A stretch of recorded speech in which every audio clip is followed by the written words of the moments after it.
ำลังทรงนางพี่น้องเลยคือเครื่องคองเนาะชนะพี่น้องเลย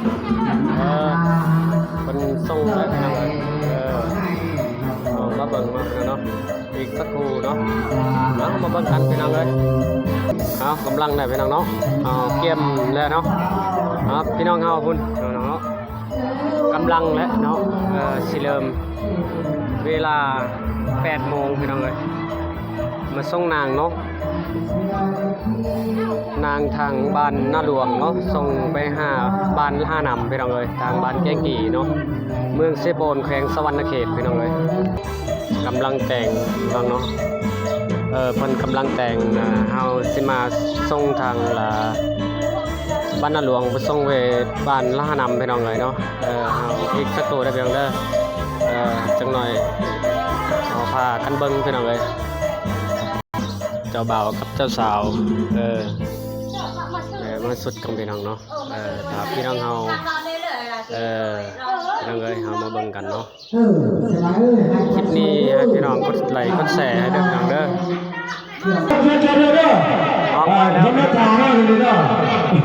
เจ้าบ่าวสาวท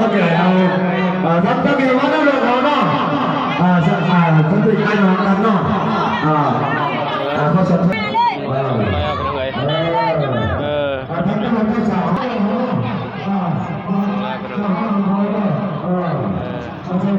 ไปน้องเนาะไอ้น้องเฮา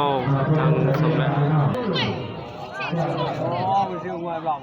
อีกคันหนึ่งนี่นี่นางอยู่นี่นางอยู่รถตู้นี่นี่พี่น้องเฮามัดเลยนี่คนหลายคนไปเลย100 คนเลยเนาะ100 คนแล้วไปเลยไอรินเฮายังไงเจดีเฮาเป็นยังไงส่งไปทางบ้านละหานำเนาะพี่น้องเนาะบ้านนาหลวงส่งไปหาละหานำพี่น้องเลยเนาะนางเพิ่นเนาะ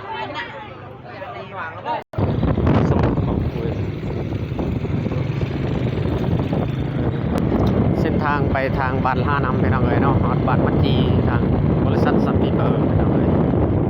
เอามาฮอดกันทางสองแยกเนาะฮอดแล้วขับรถผ่านไปผ่านมาพี่น้องดูมันจีกับงานดองคือกันพี่น้องเลยเพิ่นส่งอยู่ละบ้านกกไฮพี่น้องเนาะบ้านสงมเนาะไก่ชิฮอดแล้วพี่น้องเลยเนาะฮอดบ้านแกงกีแล้วพี่น้องเลยจะข้ามไปเซนั่นทางละหานำพี่น้องเลยเนาะเดี๋ยวเนาะพี่น้องเอามาเบิ่งกันพี่น้องเลยเป็นอะไรเนาะถนนหนทางเฮาพี่น้องเลยอยากทำใดทุกทำใดพี่น้องเลยเนาะคนกี่พ่นพี่น้องคนไรเนาะนี่ผู้บ่าวเฮาพี่น้องเลยเยอะเลยกันแล้วเยอะเลยเนี่ยรถเนี่ยลงแล้วตลาดน้ำพี่น้องเลย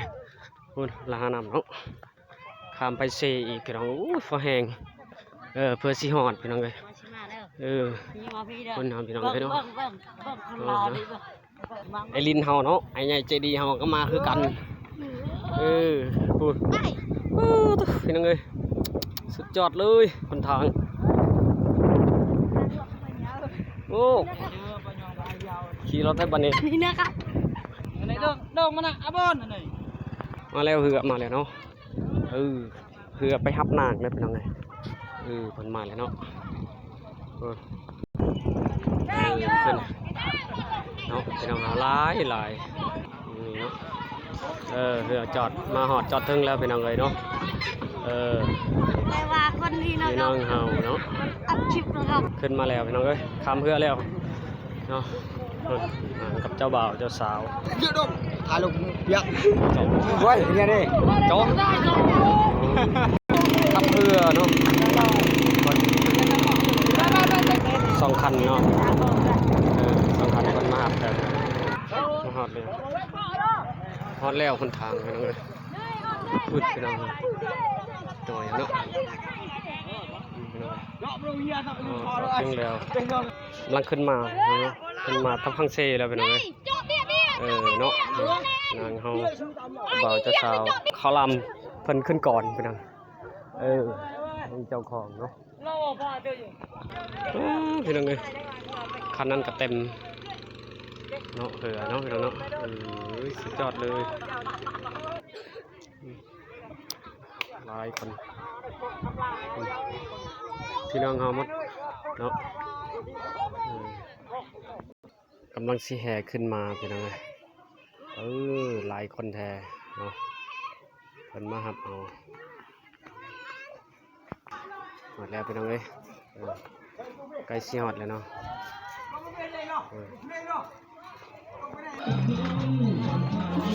ฮอดเฮือนฮอดศาลแล้ว